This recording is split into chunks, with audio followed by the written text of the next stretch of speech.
Mina olen Kristiina ja siis ma annan teile nüüd järgneva tunni aja jooksul ülevaate koolidevaheliste koostööprojektide, Erasmus+ koolide vahelistest koostööprojektidest.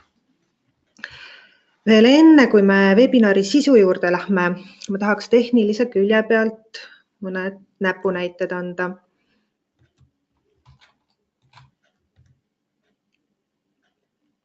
Nii.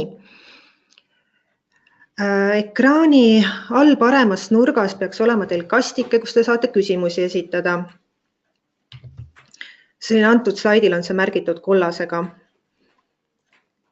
Ja küsimustele üritame vastata siis webinari ajal ning juhul, kui teil on mõni selline küsimus, mis võiks pakkuda laialdasemat huvi, siis me jagame seda küsimust ka teiste kuulajatega. Infoks veel nii palju, et webinar salvestatakse ja siis pannakse ka üles järelkuulamiseks meie kodulehele. Et kui kellelegi midagi arusaamatuks jäi, siis saab kuulata, vaadata uuesti.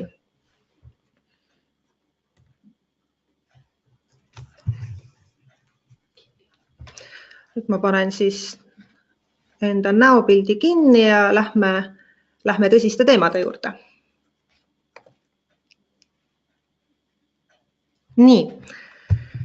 Webinari orienteeruvaks pikkuseks on 1 tund ja selle aja jooksul siis saate ülevaate koolide vahelistest koostööprojektidest, nende üldistest nõuetest ja uuendustest, võrreldes siis eelmise aasta taotlusvooruga.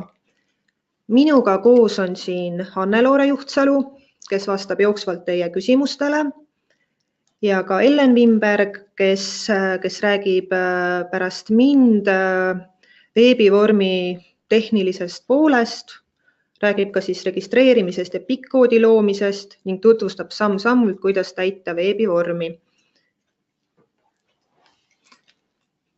Ja küsimusi võite esitada siis ka jooksvalt, kuid selleks on ette nähtud aeg ka webinari lõpus.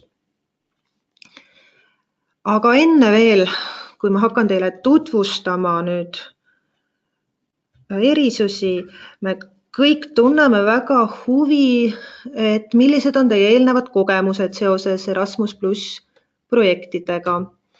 Ja nüüd ühe hetke jooksul peaks teile ilmuma üks küsitlus ekraanil. Ja te saate 1 minuti jooksul sellele vastata.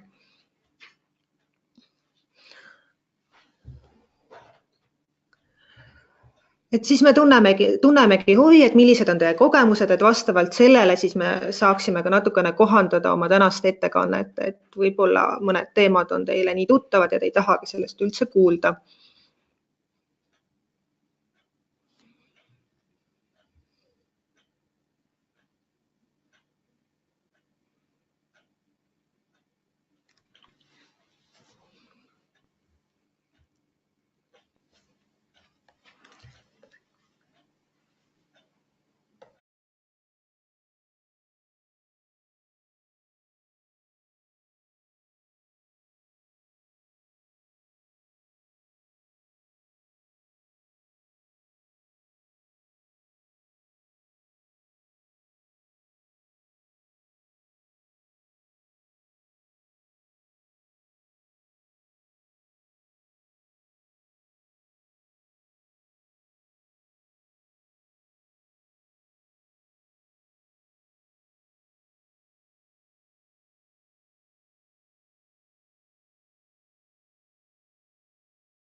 Nii, nüüd ma vaatan, et 78% on juba vastanuid meil, et ootan veel 5 sekundit, et äkki tahab veel keegi vastata ja siis sulen selle küsitluse.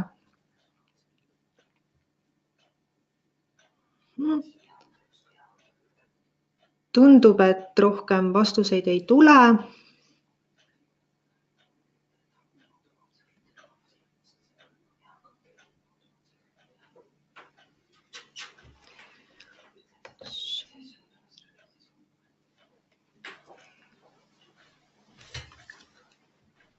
Ja ma nüüd ei tea, kas ka teie näete neid tulemuste vastuseid. Näete? Suurel ekraanil, väga hea, sest ma ise ei näe. Aga ma näen, et 26%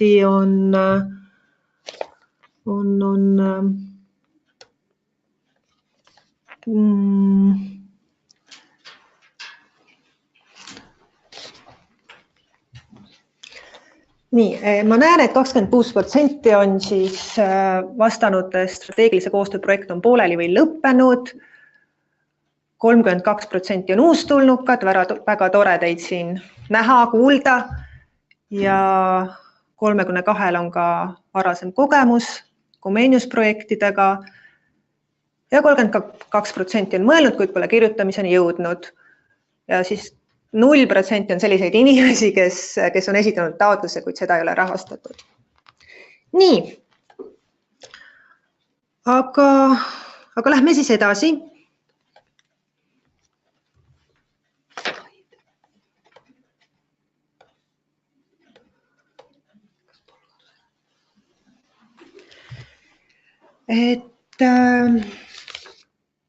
Nüüd ma siis tutvustan lähemalt koolidevahelistes koostööprojektides osalemise tingimusi ja erisusi.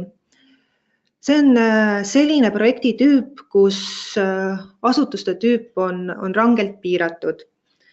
Ja Eestis on siis osalemisõigusega asutusteks lasteaiad, põhikoolid ja gümnaasiumid, kutsekoolid ja huvikoolid, mis on kantud Eesti hariduse infosüsteemi.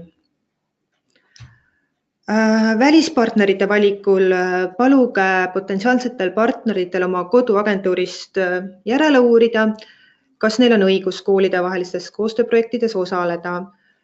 Kuna need tingimused ja reeglid võivad riigiti natuke erinevad olla, siis meie selle kohta ei oska infot anda.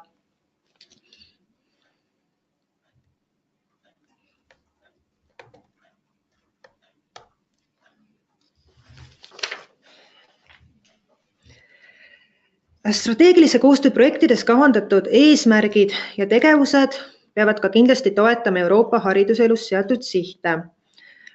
Ja strateegilise koostöö prioriteedid jagunevad siis kaheks. Ühed on valdkondlikud, mida te ka näete siin antud slaidil. Need on üldhariduse prioriteedid teie puhul ja teised on horisontaalsed. Ma korraks etteruttavalt näitan ka järgmist slaidi. Aga lähme siis tagasi nende üldhariduse prioriteetide juurde. Ja ma räägin natuke lähemalt prioriteetidest. Et projekt tuleb siduda vähemalt kas ühe valdkondliku või vähemalt ühe horisontaalse prioriteediga. Ja prioriteetide valikul on oluline läbi mõelda projekti idee või mõelda siis oma projekti idee, eesmärkide ja sihtgruppide peale ning selgelt põhjendada, kuidas antud projekt siis neid fookusteemasid toetab. Et oluline on siinkohal realistlikuks jääda ja mitte üle pingutada, et pigem valida siis tõesti üks prioriteet, mis kindlalt on seotud teie projektiga, kui mitu prioriteeti, mis ei ole põhjendatud. Et valige siis oma projektile kõige lähemal olevad prioriteedid ja mõelge hoolega, millise prioriteedi te valite, sest kogu projektitaotluse kirjutamise vältel te peaksite siis ka lähtuma sellist prioriteedist, kuna meie hindajad hindavad seda, kuidas teie taotlus siis valitud prioriteete toetab.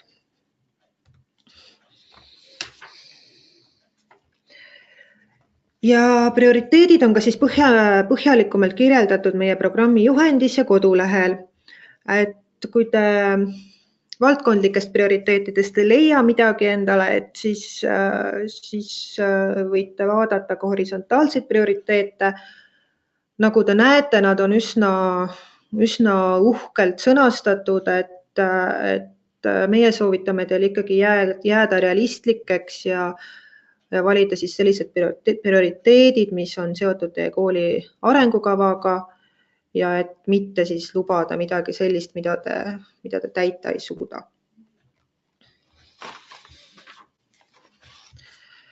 Et koolide vahelistes projektides on osalevate partnerite arv piiratud. Et nagu slaidilt näha, siis koostöös peab osalema vähemalt 2 ja maksimaalselt 6 partnerkooli slaidil toodud riikidest.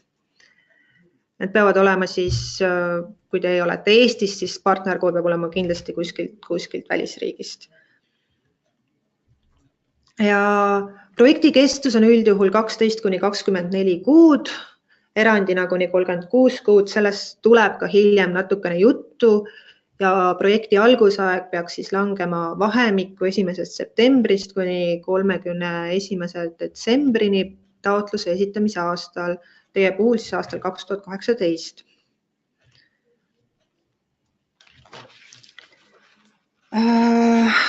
Projekti maksimumtoetus on kuni 16 500 eurot aastas ühe partneri kohta. Ja projekti toetust võib siis taotleda projekti tegevuskuludele, need on siis kohalikud tegevused, koostööd loodud tulemused, nende levitamine ja nii edasi. Ja teises osas ka siis mobiilsuses osalevate õpetajate, töötajate, õpilaste ja neid saatvate koolitöötajate reisi, elamis ja muudeks mobiilsusega seotud kuludeks.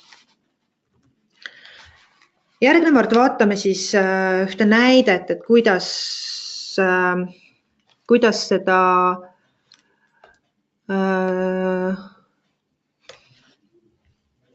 seda toetust arvutada. Võtame näiteks, et meil on 5 kooli ja nad osalevad 16 kuud kestvas projektis. Et kui me jagame 16 500 eurot 12-ga, siis me saame 1375 eurot, mis tähendab, et see summa, maksimumsumma ühe kooli kohta kuus. Kui me soovime saada teada maksimumtoetust antud projekti kohta, siis me võtame 5 kooli korda 16 kuud korda 1375 eurot kuus, mis teeb 110 000 eurot. See on siis maksimumtoetus, mis te saate antud projekti kohta taotleda. Nüüd siis proovime välja arvutada, et kuidas need summad jagunevad. Et sellest summast kulub projekti juhtimise ja elluviimise kulutusteks 24 000 eurot. Ja need summad on saadud niimoodi, et programmireeglites on koordineeriva kooli projekti juhtimise kuludeks määratud, need on kivisse raiutud summa 500 eurot kuus. Seda te muuta ei saa, 500 korda 16 kuud on 8000 eurot. Ning partnerkoolidele on vastav summa 250 eurot kuus. Seda te samuti muuta ei saa, korrutades 16-ga on see 16 000 eurot.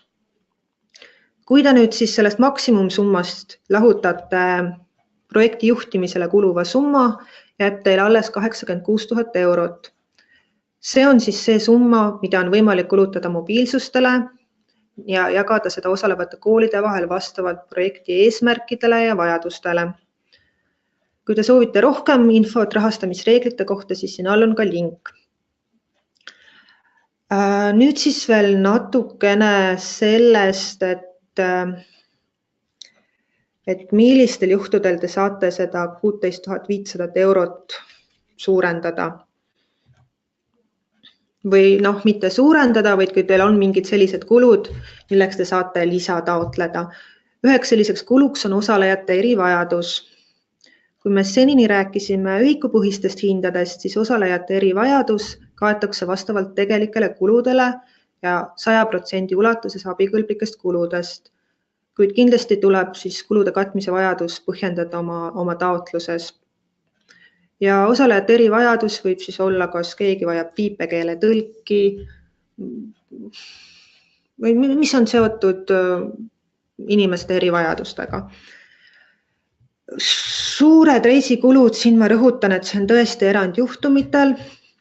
kaetakse ka vastavalt tegelikele kuludele, kuid siin ma rõhutan, et oma osalus on 20%. See tähendab, et ainult 80% kaetakse abikõlblikest kuludest ja taotleda saab seda juhul, kui ühikuhinnapõhised kulud katavad vähem kui 70% abikõlblikest kuludest. Ning korraga ei ole siis võimalik taotleda mõlemalt realt.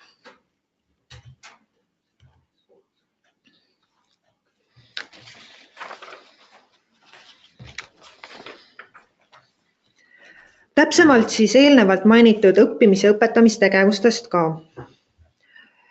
Koolide vahelistes koostööprojektides on võimalik läbi viia projekti eesmärgiga seotud lühi- või pikaajalisi õppimis- ja õpetamistegevusi, mis toimuvad partnerite juures. Nende tegevuste miinimumpikkuseks on 3 päeva koha peal, mis tähendabki seda, et need tegevused, õppimistegevused peavad toimuma 3 päeva. Sinna lisaks võivad olla ka reisipäevad, 2 reisipäeva. Ja need, kes on varem taotlenud, need teavad, et varem oli ka võimalik taotleda raha projekti kohtumiste tarbeks. See oli siis selleks, et arutada projekti tehnilised küsimused läbi. Siis alates sellest aastast seda võimalust ei ole, need tuleb siis kas lahendada Skype'i või mõne muu veebilahenduse abil või siis õppimis- ja õpetamistegevustest võtta paar tundi selleks, kuid eraldi kulurida selleks ei ole. Ning täpsem info õppimis- ja õpetamistegevuste tingimuste ja sisu kohta on kättesaadav meie kodulehel ja programmi juhendis. Link on ka toodud siin all.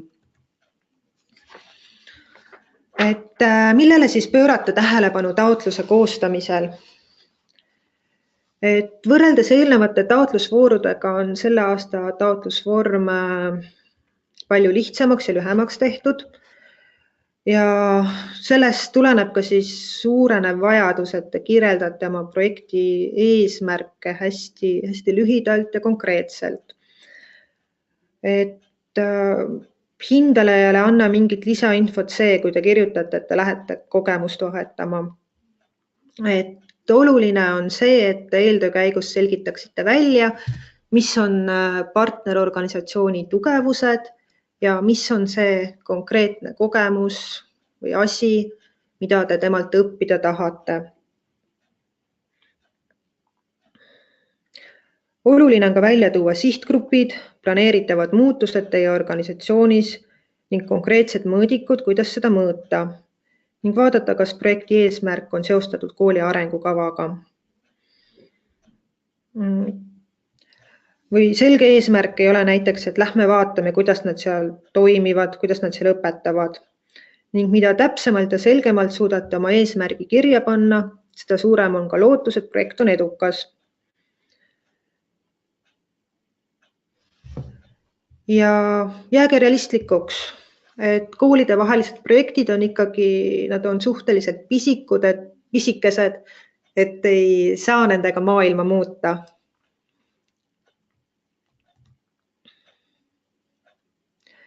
Ja taotlemine. Taotlusvormi sisu loomisesse peaksid küll kõik partnerid ühiselt panustama, aga taotlus esitab kõikide partnerite nimel koordineeriv organisatsioon ehk juhtpartner ja ta esitab selle oma koduriigi Erasmus+ agentuurile. Taotlusvormid on alates sellest aastast veebipõhised. Saate taotlusvoorile minna ka siin toodud lingil ning sama partnerite koosseis võib korraga esitada ühe taotluse ühele Erasmus+ agentuurile.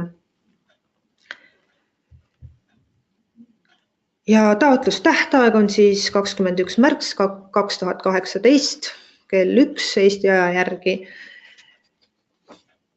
Ja rohkem infot leiate meie kodulehelt ning Erasmus+ programmi juhendist.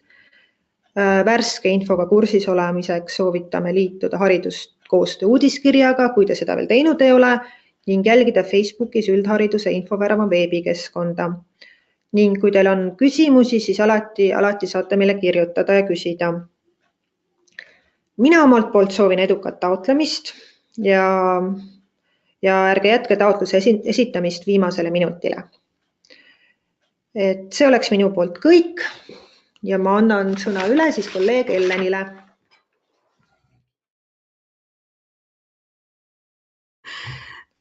Nii, tere ka minu poolt. Mõtlesin, et näitan teile oma nägu, aga siis mõtlesin, et meil on nii palju slaide näidata, et ma ei näita oma nägu täna. Jäägu see saladuseks seekord. Nii, ja mina räägin teid läbi sellisest tehnilisest poolest, mis kaasneb sellest aastast alates taotlemisega. Siit. Nii, aga enne kui ma lähen teiega taotlusvormi juurde, ma räägin teile põgusalt ka registreerimisest ja PIK-ist, kuna teie hulgas on ikkagi suhteliselt suur hulk neid inimesi, kes võib-olla ei ole sellega üldse kokku puutunud, siis mõtlesime, et sel aastal räägime hästi kiiresti läbi, et kust seda registreerimist teha tuleb. Et registreerimises on siis kaks poolt. Üks pool on see, et selleks, et kool saaks osaleda Erasmus+ projektis, peab koolil olema oma PIK-kood. Ja teine pool on see, et kui taotlust täidab konkreetne inimene, siis ka tema peab olema registreeritud, et ta pääseks üldse taotlusvormidele juurde. Kõik kumbki need asjad registreerimised käivad loomulikult online keskkondades, mida me korraks teile siis ka näitame. Ja juhised on olemas ka meie koduleheküljel ja lingid on siin näidatud. Nüüd on võimalik kontrollida, kas koolil on olemas PIK-kood, et selleks saab minna sellisele toredale koduleheküljele, mille lingi ma siia olen pannud ja mis on ka olemas meie koduleheküljel. Ja sellel näeb ta siis niimoodi välja ja siia sisestate kooli nime, valite riigi ja sisestate ka selle suurepärase CAPTCHA, mida ma iialgi ei suuda välja lugeda, mis tähed need seal täpselt on, aga see on suhteliselt mõistlik, et ma olen suutnud ise vähemasti kontrollida, mis toimub. Ja siis kui te olete seal kõik ära täitnud, siis muutub search nupp aktiivseks, saate seda vajutada ja saate vaadata, kas teie koolil on PIK-kood olemas. Kui PIK-kood on täiesti olemas, siis ei ole mitte midagi rohkem vaja teha, panete selle endale kirja ja saategi hakata taotlust täitma, sest see on eeltingimus selleks, et te üldse saate taotlust täitma hakata. Nüüd teine samm on see, et kui koolil on PIK-kood olemas, aga taotlust asub kirjutama uus inimene. Juhul, kui taotlust kirjutab inimene, kes juba on toimetanud Erasmus+ projektiga, siis alates 2014. aastast raha saanud projektidega, siis tal on juba olemas oma e-posti aadress, millega ta on ennast autentinud Euroopa Komisjoni veebirakenduste autentimissüsteemis. Seetõttu tema saab juba minna kohe taotlust täitma, kasutades seda sama e-posti aadressi ja oma kasutajatunnuseid. Nüüd, kui on täiesti uus inimene, siis jällegi selline suurepärane pilt tuleb teile ette ja siis te lihtsalt registreerite ära, siin küsitakse teie nime, posti aadressi, valite siin endale keele, mis keeles tahate siis ennast tuvastada ja siis on siin samasugune suurepärane CAPTCHA, mis on natuke hullem kui sellel eelmisel lehel, mis ma teile näitasin, aga põhimõtteliselt ka sellest on võimalik ennast läbi närida, olen seda ise teinud, saab hakkama küll. Nii, nüüd kui koolil ei ole siis PIK-koodi, tuleb siis minna Euroopa Komisjoni siis autentimisteenuse login lehele ja siis seejärel logida sisse kasutajate või osalejate portaali. Teine variant on see, et lähete kohe osalejate portaali, sellepärast et ka sealt kaudu suunatakse teid edasi tegema inimese sellist nagu seda kasutajatunnust, ehk et süsteemid on loodud siiski natuke nii, et nad teid aitavad. Nii, ehk et kui te oletegi nüüd siis osalejate portaalis, siis siin all ma olen tõmmanud punase ringi ümber küsimusele, kas sa oled uus kasutaja või kas sul juba on olemas EKASE siis konto. Et juhul, kui oletegi uus kasutaja, saate vajutada siia ülemisele ja siis ta suunab teid jällegi sinna eelmisele, ma näitan korraks, võt siia ilusasse halli kohta, ta suunab teid siis edasi. Nii ma nüüd. Nii. Ja kui teil juba on konto, siis saate ka siit ülaservas on sisse logimise koht ja samuti ka registreerumise nupp on siin samuti üleval parempoolses nurgas olemas. Ja kui te olete sisse loginud, siis No ühesõnaga, siin on see järgmine leht, kui te vajutate, et olete uus kasutaja, siis ta juhendab teid kohe edasi ja keskel siin ütleb jällegi, et mine nüüd sinna ja registreeri ennast ära. Ja samuti on selline koht, kus te siis logite sisse. Nüüd siin on selline toredus, et siia te panete oma e-posti aadressi ja liigute edasi, et selleks, et kontot teha või on võimalik põhimõtteliselt siia sisse logida ka ID-kaardiga, nagu te näete, aga me väga ei soovita seda, sest et kahjuks see ei ole seostatud teiste selliste teenustega, mida teil edaspidi võib-olla vaja on, või ka te ei pääse sisse taotlust esitama ID-kaardiga, seetõttu kasutage pigem siiski oma e-posti aadressi ja parooli. Ja nüüd, kui te teete oma koolile parooli või pikk-koodi, siis palun kirjutage see kuhugi üles, mitte ainult pikk-kood, vaid ka selle inimese postiaadress ja tema parool. Sellepärast, et kui see inimene läheb ära näiteks koolist mingil põhjusel või on, ma ei tea, haige või kuidagi teistmoodi kättesaamatu, siis on vaja näiteks uuendada kooliandmeid, näiteks muutub postiaadress või vallad ühinevad või mis iganes toimub, siis sisse pääseb sinna siiski ainult selle sama inimese kasutaja tunnustega, kes seda registreeris. Nii. Ja kui pikk-koodi siis ei ole, tuleb siis ära registreerida ta selles osalejate portaalist, täita ära kõik väljad. Ta on selles mõttes kasutajasõbralik, et mustandit on võimalik salvestada, kui nagu mõõt täis saab ühel hetkel või on ajaga raskusi ja seda on võimalik hiljem täita edasi. Ja samuti on seal olemas inglisekeelne abimaterjal, aga samas on see portaal suhteliselt loogiline, et on võimalik see ilusti läbi teha. Et korraks näitan teile paari pilti siit, et siin ongi siis, näete riba peal, ma tegin lahti selle koha, kus on registreerimine, valite registreerimise koha, kui te olete juba, ma olen siin oma nimega sisse loginud, kui ma olen organisatsiooni ära registreerinud, siis My Organizations sildi alt ma näen neid. Aga kõigepealt siis siin juhendatakse, teile öeldakse, miks seda pikk-koodi üldse vaja on. Kui teil on vaja registreerida, siis kasutate seda vasakpoolset registreeri organisatsioon ja kui te olete vahepeal seivinud ja salvestanud ja liigute edasi, tahate jätkata, siis see on Resume Registration. Ja siin ta siis räägib teid jällegi läbi ja siin on üleval on selline hall riba, mis ütleb teile, kus kohas te parasjagu asute, mitmes samm teil käsil on, kui palju teil veel on vaja teha. Ja siin ongi siis kõigepealt seesama täidate ära kõik võimalikud andmed, mida siin küsitakse. Koolide puhul on siin üks väike probleem, nimelt, et Eesti koolide jaoks ei ole siin väga head sellist juriidilist varianti olemas, mida te siit rippmenüüst peate valima, ehk et valige väga rahulikult variant Other, sellepärast, et lihtsalt midagi mõistlikumat võib-olla teil ei õnnestu siit leida. Ja samuti te näete all vasakpoolses nurgas on salvestamise nupp, parempoolses nurgas on siis kas edasi või tagasi liikumise nupp, et põhimõtteliselt see on siin hästi loogiline ja lihtne. Ja siin ma olen sisse loginud ühe organisatsiooni konto alt ja ma olen siin üritanud muidugi jälgi segada, kõik on siin ilusti ära kaetud, aga põhimõtteliselt, kui te olete juba eelmisest sammust jõuate edasi, siis on see pilt põhimõtteliselt, mida te näete, kooli nime, aadressi ja siis saate kasutada seda pikki, juhul kui see pikk juba on näiteks siin olemas.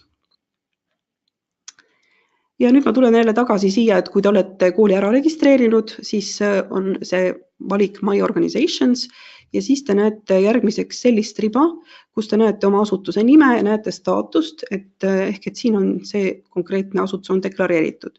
Ja siis te saategi siit nagu veel muuta andmeid, vajutades siia nende ikoonikeste peale, saate vahetada rolle, lisada mingi teine inimene, kes jääb kontaktisikuks näiteks ja kellele siia automaatselt ka süsteemist saadetakse teavitusi. Nii, ma lähen korraks tagasi.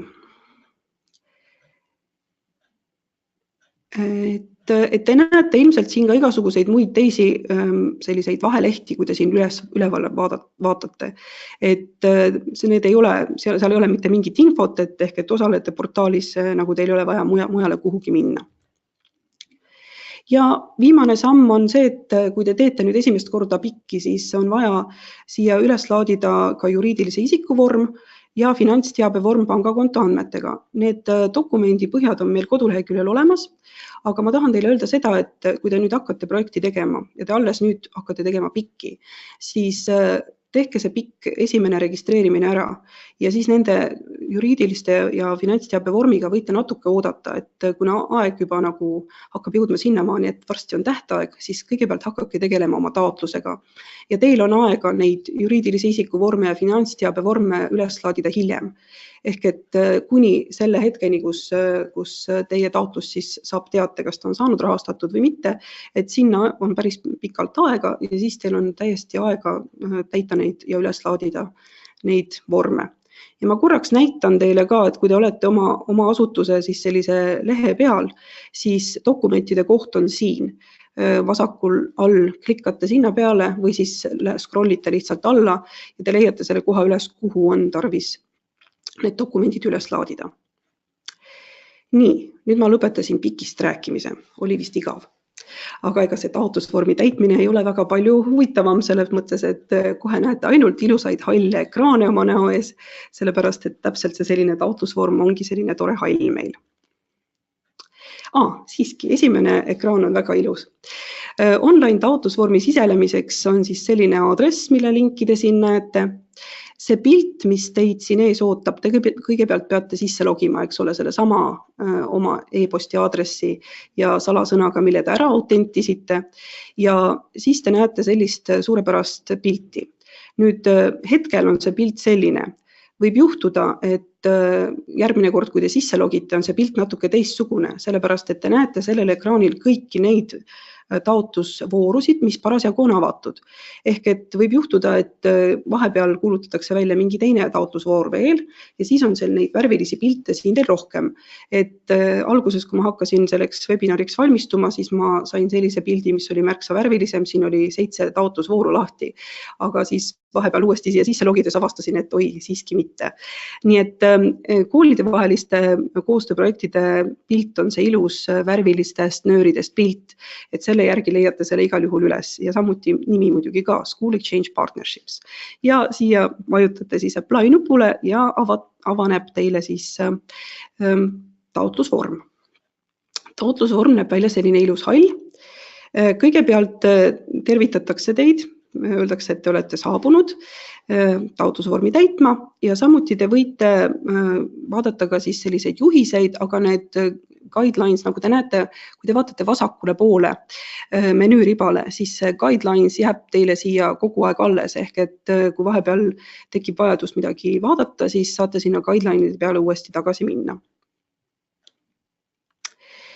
Nii, ja nüüd hakkamegi siis liikuma ülevalt alla, mööda vasakus siis menüüs, te näete, kus te parasjagu asute selles projektis. Ma ei soovita teil hakata täitma kuskilt keskelt. Te peate ikkagi hakkama täitma algusest peale, sest et kui te jätate seal alguses kusagil asjad täitmata, siis teile lihtsalt ei avane mingid järgmised aknad, mida teil vaja on.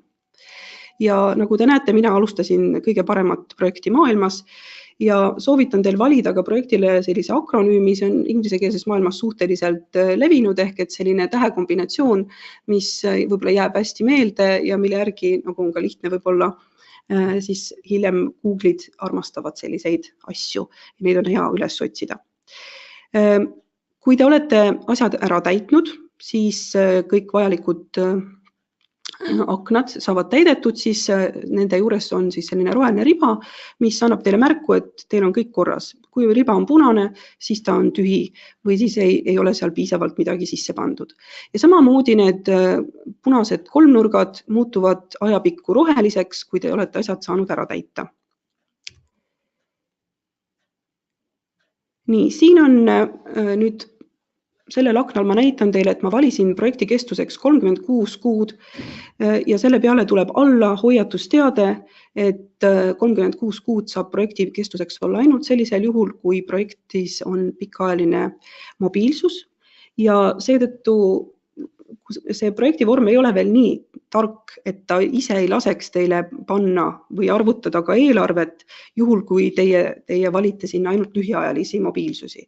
Ehk et te peate ise jälgima, et see nii on, et kui teil on ainult lühiajalised mobiilsused kuni 2 kuud, siis saab projekt kesta ainult 24 kuud, mitte pikemalt. Juhul, kui teil on ette nähtud pikemaajalised mobiilsused, siis saate projektiks valida ka 36 kuud pikkuseks, sest eeldatakse, et pikemaajaliste mobiilsuste ettevalmistamine lihtsalt nõuab rohkem aega. Nii. Osalevate koolide pikkkoodi, on vaja kohe.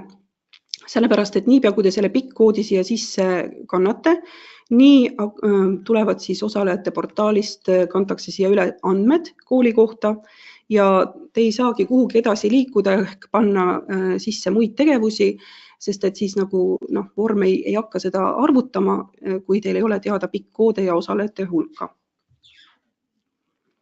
Nüüd pikkkoodist ainult siiski ei piisa, kui te olete need pikkkoodid sisse pannud, mina proovisin täita, nagu te näete, siin on mul Eesti koordinaatorkool ja samuti on tal siis Hispaania ja Malta partnerid. Kui ma olen pikkkoodid sisse kandnud, siis näitab küll riba, et pikkkood on õige, on olemas, ilusti läks roheliseks, aga kolmnurk ei ole siiski veel ära kadunud. See tähendabki seda, et nüüd ma pean tegelikult ekraani paremal pool vajutama seda nuppu, kus on need 3 suurepärast joonekest ja siis avaneb mulle järgmine aken, kus ma pean tegelikult täpsustama kooli andmeid. Ma lähen korraks tagasi. Seal on võimalik ka see, et kooli aadressi kohta vajutate sellele nupukesele, mis ütleb, et täida automaatselt, et selles mõttes on see nagu lihtsam. Nüüd siin tuleb teile ette, kui te avate ja vajutate sellele nupukesele, siis tuleb teile siia 2 teadet, organisatsiooni detailid ja Reset Big Data. Nüüd seda Reset Big Data nuppu, see tuleb ka teiste koolide puhul, partnerorganisatsioonide koolide puhul lahti ja seda nuppu läheb teil vaja sellisel juhul, kui viimasel hetkel otsustab mõni kool, et ta ikkagi selles projektis ei osale. Siis te saate vajutada sellele nupule Reset Big Data ja ta korjab ära selle kooli andmed igalt poolt mujalt, sest ta sisestab praegu automaatselt erinevatesse kohtadesse, näiteks projekti juhtimise alla, selle sama piki järgi kooli andmed ja arvutab neid summasid, et seetõttu, kui on seda väga tülikas hakata käsitsi ära korjama, et selles mõttes on väga hea, et selline nupp siin üldse olemas on. Aga juhul, kui teil on projekt valmis ja nüüd te päris lõpujärgus vajutate seda Reset Big Data, siis te peate ikkagi mõned kohad käsitsi üle vaatama, sest kõik asjad ta ikkagi ei suuda ise niimoodi ära korjata ja kahtlemata, kui te olete põhjenduses kirjutanud ja mingeid tegevusi lahti kirjutanud ka selle partneri juurde, kelle te lõpuks ära kustutate, siis te peaksite tekstid ikkagi üle lugema, aga vähemasti ta näitab teile ära need kohad, kus kindlasti te peate midagi muutma, need lähevad lihtsalt, kui teil enne on olnud ilusti roheliseks läinud kõik, siis ta viskab need jälle ilusti punaseks ja ütleb, et vaata nüüd sealt kohast järgi, mis sa pead seal nüüd muutma.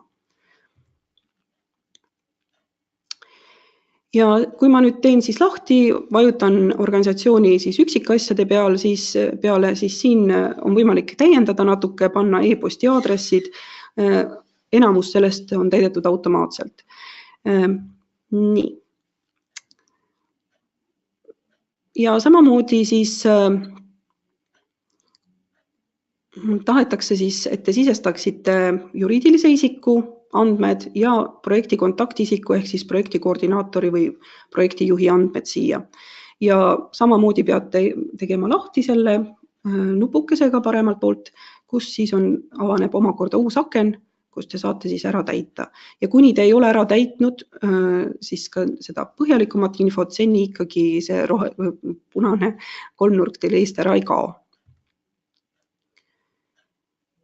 Ja siis niimoodi siis avaneb see aken ja siis ta ütleb kohe ära kooli nime, aga muid asju ta siis tahab saada, et saab täita ja kui te vajutate aadressiks sama, mis organisatsiooni aadress, siis ta täidab selle automaatselt ära. Nii, nüüd me jõudsime sellisesse kohta, kus kõikidel kastidel on olemas nüüd selline maksimum. Ehk et see projekti vorm ei võimalda teil kirjutada päris kõike, mida te tahate. et näiteks see lahter siin konkreetselt ütleb, et tegelikult mahub siia ainult 3000 tähemärki ja et mina olen sinna üritanud panna 4540. Ehk et sellised veateated tulevad teil ette, kui teksti on liiga palju, näiteks kui te olete selle teksti Wordi failis valmis kirjutanud, siis peate hakkama mõtlema, et mis asja te siit nüüd vähemaks võtate. Et juhul, kui see jääb selliseks punaseks, siis teil ei õnnestu seda taotlust esitada. Nii, ja siis siin on taustainfo, mille te peate siis koolide kohta kirjutama ja siis ta samuti näitab teile igasuguseid väikseid veateateid aeg-ajalt, et näiteks ta ütleb, et sellest te ei saa nagu mööda minna. Näiteks kui te olete öelnud, et vastanud küsimusele jah, et kas te olete osalenud viimase 3 aasta jooksul projektides, siis te ei pääse sellest, te peate sinna aastaarvu kirjutama ja ta ütlebki teile, et see väli on kohustuslik. Nii, prioriteedid peate valima RIP-menüüst. Nagu juba Kristiina teile rääkis, et jääge realistlikuks ja valige siis selline prioriteet, mis teile kõige paremini teie projekti eesmärkidega sobib. Ja siin ongi siis, ma olen juba ühe prioriteedi valinud ja seejärel peate te ka põhjendama, miks te valisite just sellise prioriteedi, nagu te valisite. Siin osalejate kohta tahetakse siis selliseid andmeid, kes teie projektis osalevad, kes nad sellised on ja te ei pea siis kordama neid andmeid, mida te hakkategi hiljem kirjutama mobiilsuste juurde ehk õppimise ja õpetamistegevuste juurde, vaid siin peate kirjutama üldisemalt, kes on need osalejad ja kas nad on ka kuidagi viletsamatest oludest või mis iganes, et nii.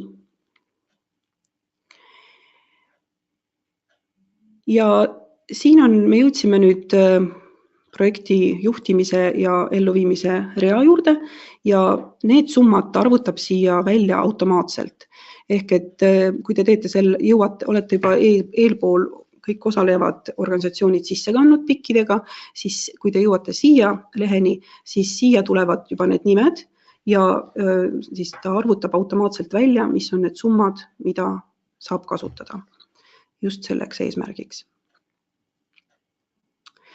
Nüüd me jõuame mobiilsusteni. Siin on nüüd oluline see, et te kindlasti valite siin ilusti mitte no, nagu siin praegu on, vaid yes, juhul kui te plaanite ikkagi rahvusvahelisi õppimise ja õpetamistegevusi, sest et kui teil jääb siin no, siis ta lihtsalt ei lase teil edasi enam sisse kanda andmeid nende tegevuste kohta. Ja siin ma näitangi, et kui on valitud yes, siis siin avaneb kohe lahter, kus te peate ära seletama ja siis te hakkate juba valima, kes on need osalejad ja mis on see organisatsioon, kes seda tegevust juhib. Nüüd, kui te hakkate omakorda neid detaile sisse kandma, siis süsteem on niivõrd tark, et ta aitab teid igal sammul, et näiteks kui te valite õpilaste lühiajalise vahetuse, siis siin on pikkus, ta osutab päevades. Ja samuti on see, et ta annab teile jällegi veateateid, et ei saaks, ta küll laseb teil tõenäoliselt valida mingi vale perioodi, aga ta hoiatab teid, et tegelikult see on vale periood, see ei saa alata siis ja siis, et see peab algama kindlasti alates sellest ajast. Nüüd, kui te valite teist tüüpi tegevuse, näiteks õpetajate pikaajalise vahetuse, siis ta automaatselt pakub teile siis kestust kuudes. Ja pange tähele veel ühte asja, et kui te valite ürituse toimumise koha, siis ta pakub teile neid riike, kus on teie partnerid. Samuti ta pakub teile ka riike, kus asuvad Euroopa Liidu mingid asutused, ehk et sellest aastast alates on võimalik näiteks minna ja teha mõni projekti kohtumine ka hoopiski riigis, mis nagu ametlikult projektis ei osale, aga milles asuvad Euroopa Liidu institutsioonid. Ja seetõttu on siin valikus olemas ka need riigid.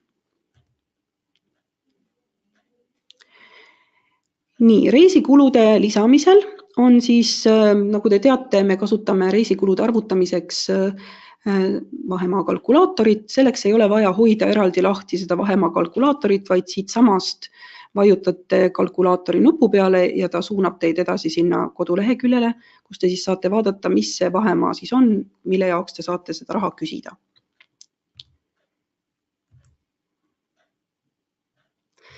Nii, elamiskulude toetus. Siin on selline, ma tahtsin teile näidata sellist toredat veateadet, mis siin all on ja ta ütleb, et selleks, et nagu sisestada mingeid andmeid, peavad olema varasemad asjad täidetud, ehk et mina üritasin siin tulla ja kukkuda individual support'i kohe täitma, ilma et mul oleksid eelnevad lahtrid täidetud ja siis ta mind kohe hoiatab, et kuule, et ise oled loll, et ma ei saa ju sulle arvutada, sa pead kõigepealt mulle osutama, kes ja kuhu ja kui palju sõidab, siis ma saan midagi sulle edasi teha. Ehk et selles mõttes on see süsteem kahtlemata abistav. Nüüd me oleme jõudnud projekti ajakavani. Siia tulevad, kui te olete valinud nüüd mobiilsused, siis need tulevad siia automaatselt. Minul on siin üks mobiilsus, sellepärast et ma olin laisk, ma ei viitsinud neid rohkem seal eespool sisestada. Aga kui teil on mitmeid mobiilsusi, siis siin teil peaks tulema terve pikk rida nende mobiilsuste kohta. Nüüd see ajakava tegelikult annab teile veel sellise võimaluse, et ta laseb teil lisada, nagu te näete, siin all on selline nupuke add, ehk siis lisa ja tegelikult ta laseb teil siin lisada veel üritusi. Need võivad nüüd olla sellised üritused, mis teil toimuvad tegelikult koha peal, et mille jaoks te nagu välismaale ei suundu ja nagu te näete, kui siis rahvusvahelised õppimise õpetamistegevused tähistatakse numbriga C, C1, C2 ja mis iganes, kui teil on neid palju, siis neid numbreid tuleb juurde, aga kohapealsed tegevused on siis tähistatud alates tähega P ja siis alates 1 ja sinna te saate lisada lühidalt siis ka kohapealseid tegevusi, mis võivad olla täiesti märkimisväärsed tegevused, näiteks kui te kaasate kohapeal kohalikku kogukonda või teil toimub mingi ülekooliline üritus või mingi muud ja siis, kui te teete selle lahti, siis siin on võimalik teil panna algusaeg ja ka kirjeldus, mis see sündmus endast kujutab. Kuna see taotlusvorm on suhteliselt lihtne sel aastal ja meie eksperdid, kes seda lugema hakkavad, peavad tegema tõenäoliselt üsna raske valiku nende paljude projektide seast, mida me ootame ja siis iga lisainfo, mis ütleb, nagu näitab paremini, et mida te siis veel teete lisaks sellele, kui teil toimub mobiilsus, mis aitavad laiendada seda projekti sisu, siis ma soovitan need üritused kindlasti siia sisse kanda. Et siin ka tuleb ilmselt jääda nagu ka mõistlikuks või realistlikuks, et iga väikest projekti nagu arutelu ei tasu siia panna, aga kui on ikkagi tegemist suuremate üritustega, siis ma soovitan need teil siia kirja panna. Nii, ja siin on siis see koht, kus tuleb sisse kanda erivajaduse ka osalejate osalemise tõttu vajalikud summad. Näiteks, kui teil sõidab kaasa mõni erivajadusega laps, kes vajab tugiisikut, siis tema kulud kantakse siia ja nagu Kristiina juba ütles, siis need kulud kaetakse 100%. Teil on võimalik siia kulusid kanda nii, et te vaatate tõesti välja reaalsed kulud, näiteks kui teil on vaja võtta kaasa lapsele tugiisik, et tal on vaja elamiskulusid, siis te võite need võtta nagu realistliku või tegelike kulude järgi, aga võite kasutada ka ühikuhinna põhimõtet selle nagu summa väljaarvutamiseks, sest et sellest ajast, kuni projekt rahastuse saab ja tegelikult käima läheb ja võib-olla see laps sõidab, sellest võib mööduda rohkem kui aasta ja hinnad võivad ammu juba muutuda, et selles mõttes võib-olla on see ühikuhinna kasutamine siinkohal mõistlik. Ja ridu saategi lisada nupule add vajutades.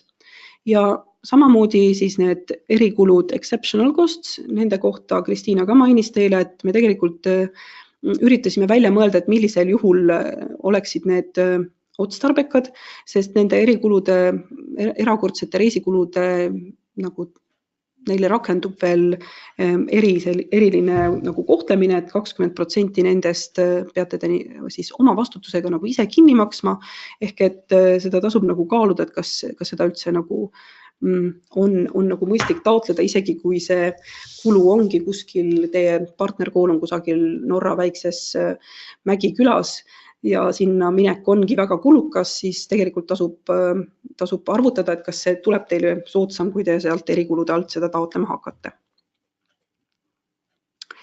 Nii, ja siis on nüüd selline koht, millele ma soovitan teil tähelepanu pöörata, sellepärast et see on selline koht, kuhu te saate kirja panna, mis on projekti tulemused, kuidas te neid hindate ja kuidas te neid levitate. Et need on sellised lisaks sellele projekti kirjelduse kohale, millest ma läksin natuke kiiremini üle alguses. Need on nüüd sellised 2 kohta, mille põhjal tegelikult eksperdid peavad suutma teha otsuse, kas projekt on väärt rahastust või mitte. Et kõik ülejäänud info on nagu selle toetuseks. Et olge tähelepanelikud ja ärge suhtuge sellesse nagu ossa väga üle jala, sellepärast et lihtsalt millegi põhjal peab ju suutma ekspert otsuse teha, kas see on hea projekt või mitte. Järgmine on budget summary.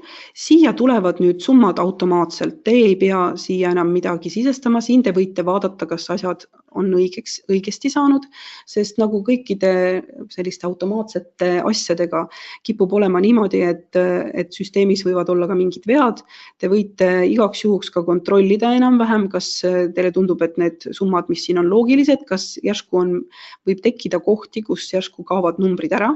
Et siis andke meile nendest teada otse kohe, kui te neid märkate, sellepärast et tegemist on siis mingi tehnilise tõrkega, mida meil on võimalik siis hakata koostöös Euroopa Komisjoni IT-toega lahendama. Ja kui te märkate seda nagu juba täitmise protsessi käigus, siis kindlasti tehke meile ekraanitõmmis ja saatke meilitsi meile, et siis me saame hakata sellega võimalikult varakult tegelema. Siin on nüüd taotluse kokkuvõte. See on selline kokkuvõte, mis muutub avalikuks juhul, kui projekt saab rahastuse. Kui te kirjutate projekti inglise keeles, siis mõlemasse lahtrisse sisestage üks ja sama ingliskeelne tekst. Kui teile projekti keel on mõni muu keel, näiteks prantsuse või saksa keel, siis katsuge see kokkuvõte ära tõlkida ja paigutada siis sinna ka ingliskeelne versioon. Juhul, kui te mõtlete, et ma juba panin ühe kokkuvõtte ja teist ei ole vaja panna, siis ta ei lase teil seda lihtsalt ära esitada, et siin peab olema mõlemas lahtris tekst. Nii, ja nüüd siia tuleb lisada taotleja kinnitus. See on siis selline dokument, ja nagu te näete siin keskel helehalli riba, Download Declaration of Honor, te peate selle siis kõigepealt alla laadima, välja printima, laskma allkirjastada teie kooli allkirjaõiguslikul isikul, juriidiliselt korrektne peab see isik olema. Seejärel te skaneerite selle sisse ja laete selle siia üles. Nüüd ärge laske ennast sellest häirida, et siin tegelikult ütleb, et neid saab veel siin lisada ja kuni 10 attachmenti saate panna, et koolidevaheliste projektide puhul on vajalik ainult siis taotleva kooli ehk siis koordinaatori kinnitus. Ja lõpetab selle vormi siis selline tüüpiline nagu nimekiri, kus te saate kontrollida, et kas kõik asjad on tehtud ja te peate siia igale poole need linnukesed panema, sest et muidu jällegi see punane kolmnurk ei lase teil seda ära esitada. Et siin on siis 3 linnukest üleval ja 1 linnuke veel see, et te nõustute andmekaitseseaduse reeglitega. Online vormis on hetkel võimalik ka jagada siis taotlust, anda partneritele lugeda. Kahjuks ei ole võimalik sinna partneril midagi kirjutada, et see on siiski read only ja sellist teist varianti üldse ei ole olemaski veel hetkel. Loodetavasti see võib-olla ühel hetkel tekib. Ja nüüd, kui te panete sinna kasutaja e-posti aadressi, siis see inimene, kellega te tahate jagada, ei saa olla mingi suvaline inimene. Tema peab olema teinud endale samamoodi Euroopa Liidu autentimisteenuses kasutaja. Sellisel juhul ta näeb seda saab ka sinna siseneda ja vaadata seda taotlust. Ja ta peab samamoodi sisse logima sellesse taotluste keskkonda ja siis ta näeb seda taotlust. Et see ei tule kuidagi e-posti aadressile või nii, et me ise katsetasime ka erinevas versioonis ja vaatasime, et kuhu ta siis tuleb ja mis sellest edasi saab. Et selleks tuleb ikkagi sisse logida ja siis teha see taotlus lahti ja siis saab seda vaadata. Ja samuti on üks variant muidugi alati PDF, siin all vasakus nurgas näete 2 sinist Graafi üks neist on siis submit, mis tähendab seda, et esita taotlus ja siis vasakpoolne on siis seesama PDF-iks tegemine, ehk et ka niimoodi on põhimõtteliselt võimalik oma partneritele seda taotlust jagada. Ja samuti, kui te olete siis jaganud seda projekti taotlust oma partneritega, on võimalik ka lõpetada jagamine. Ehk et siinsamas, kui te näete seda sharing summary ja revoke sharing, on see nupp siis, mida te võite vajutada ja siis see taotlusele enam siis see inimene juurde ei pääse, kellega te olete seda jaganud. Ja lõpuks, kui te olete siis vajutanud submit nuppu, siis te näete sellist teadet, submission confirmation, kus siis ütleb, et esitatud, mis on selle nagu esitamise number, mis ei ole oluline teie jaoks hetkel, ja on siis aeg, millal täpselt see on esitatud. Ehk et see on väga oluline, me kogu aeg räägime, et esitamistähtaeg on kell 1 päeval Eesti aja järgi ja isegi kui see nagu taotlus tuleb sekund hiljem ja sellel ei ole head põhjendust, selles mõttes, et hea põhjendus on ainult tehniline tõrge, mis on süsteemipoolne, mitte see, et mul auto ei läinud käima, ma ei jõudnud arvuti juurde, see ei ole nagu põhjendus, et ükskõik muu võib olla maavärin või üleujutus, kui see taotlus jääb hiljaks, siis ta on hiljaks jäänud ja seda enam ei võeta hindamisse. Nüüd, kui ma mainisin juba tehnilisi tõrkeid juba 2 korral, et kui taotluse esitamine teil ei õnnestu, siis tehke otse kohe sellest veateatest ekraanipilt ja enne seda, kui 2 tundi saab mööda, peab see meil selle teatega jõudma meieni ja sellisel juhul meie saame jällegi võtta ühendust siis Euroopa Liidu IT-meeskonnaga, kes siis abistab selle tõrke eemaldamisel, mis tähendab seda, et ka teie peaksite jääma kuhugi arvuti juurde, kui teil on tehniline tõrge, sest selliste asjadega tegeldakse jooksvalt ja niipea, kui on võimalik see viga parandatakse ja sellisel juhul on vaja see taotlus ära esitada. Ehk et kui, olge igaks juhuks valmis, et kui tekib tehniline tõrge, siis peab seda hakkama lahendama. Nii, ja nüüd ma näitan teile veel sellist pilti, et kui te sisse logite, teie näete nüüd praegu minu pilti. Mina näen natuke rohkemaid siis vahelehti ehk sakke kui teie. Teie näete lihtsalt Open Calls ja My Applications ja seal My Applicationsite all te näetegi siis oma taotlust. Ma vaatan, kas ma olen siia pildi pannud. Ja, et mina tegin testversioonis ühe taotluse ja siin ma näengi seda versiooni ja kui ma tahan seda täiendada või sellega midagi ette võtta, siis ma lihtsalt klikkan tema peale, ta avaneb uuesti ja ma saan temaga edasi töötada. Nüüd, miks ma just mainisin, et te näete minu vaadet, sellepärast, et online taotlemise üks eeliseid on see, et tegelikult meie siis sihtasutus Archimedes töötajad näeme kõiki neid taotlusi, mida hakatakse esitama Eestist. Ehk et meil on võimalik nagu pilk peale visata ja näha juba, et palju neid on, et me saame hakata mõtlema, et kui palju meil on vaja eksperte palgata, et neid selle taotlusvooru taotlusi hakata vaatama. Pluss see, et kui te jääte hätta või te olete kuidagi, mõtlete, et tahaks, et keegi nagu aitaks või on mingi tõeline selline ka tehniline probleem, siis tegelikult meil on võimalik seda nagu vaadata ja olles telefoni teel näiteks ühenduses kohe vaadata, et mis see koht on, kus on midagi valesti või te ei saa aru, mida sinna, mida süsteem tahab, millest te aru ei saa. Ja alati palun küsige julgelt nõu ja abi, sellepärast et me oleme siin teie jaoks, helistage ja kirjutage meile. Ja üritame siis kõikidele probleemidele lahenduse leida ja kui te näete tõesti, et selles vormis on midagi valesti, ta ei tee midagi, mis vaja, siis võite kohe teha selle ekraani tõmmise ja saata meile ja siis me hakkame sellega otse kohe tegelema. Nii, ja ärge magage maha taotlustähtaega. See on 21. märts kell 1 Eesti aja järgi ja soovitame mitte jätta viimasele hetkele.